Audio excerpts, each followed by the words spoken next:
కేసులు ఉన్నాయి మేము ఇది ఇప్పుడు ప్రజెంట్ అయితే ఒకటి నా మీద, తన మీద ఇంకేం కాలేదు, నా మీద అయింది. ఓకే. నా మీద ఆమె పెట్టలేదు కూడా, ఓపెన్ గా చెప్తున్నాను. ఎవరు ఆమె? అదే ఇప్పుడు చెప్పాను, నన్ను ముంచిన ఆవిడే పెట్టింది కేసు అన్నాను కదా, దానికి తెలుసు, దాని చికెన్ టికెట్ పెట్టుకొని కొడతానని తెలుసు, అందుకే పెట్టదు. కదా కొడతారా మీరు? కొడతాను, ఆమెను ఖచ్చితంగా కొడతాను నా మీద పెడితే మాత్రం. ఓకే. సో మరి మీ ఆయన మీద పెట్టారు కదా, కొట్టరా? ఆల్రెడీ చెప్పాను అదే విషయం, వెళ్తానంటే కొంచెం ఆగు అని చెప్పారు. ఎప్పుడైనా కానీ మనము ఒక చట్ట పరిధిలో ఉన్నాం కాబట్టి అది దాటకూడదని చెప్తాను నేను. ఆల్రెడీ నేను అన్నాను వెళ్తాను అని చెప్పాను. కావాలంటే కొంచెం టైం తీసుకుందాం, ఎందుకంటే నా దగ్గర ప్రూఫ్స్ ఉన్నాయి, ఆమె వల్ల నష్టపోయిన జీవితాలు చాలా వరకు నా దగ్గర ప్రూఫ్స్ ఉన్నాయి. ఆగాము, తీసుకెళ్ళి మాత్రం పెడతాను.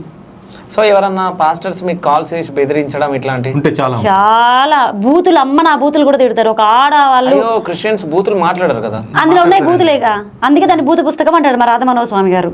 నేను ఎన్నో కాల్ రికార్డింగ్స్ కూడా పెట్టాను నా ఛానల్లో, మోక్ష ధర్మలో కాల్ రికార్డింగ్స్ కూడా ఉన్నాయి. బట్ ఇప్పుడు ఎందుకు పెట్టలేదు అంటే ప్రతిసారి రోజు ఇంకా 10 కాల్స్ వస్తాయి, 10 కాల్స్ రికార్డింగ్ చేసుకుని మళ్ళీ దాన్ని అప్లోడ్ చేసి టైం వేస్ట్. మాకు ఫస్ట్ అంత టైం ఉండదు, 5 వేలతో మాట్లాడేంత టైం. అందుకే ఇంకా మానేసాను. లేకపోతే ఎంతో మంది బూతులు మాట్లాడిన అవి కూడా ఉన్నాయి దాంట్లో. చాలా బూతులు మాట్లాడతారు, ఎందుకు మాట్లాడరు?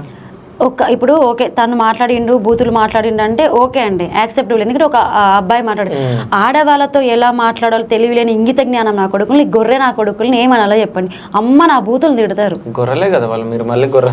అదే అందుకే గొర్రెలు అంటే కొందరు కోపం వస్తుంది కదా, వాళ్ళే ఒప్పుకుంటారు గొర్రెలని. బైబిల్లో కూడా చెప్పింది, అమ్మ నా బూతులు తిడతారండి.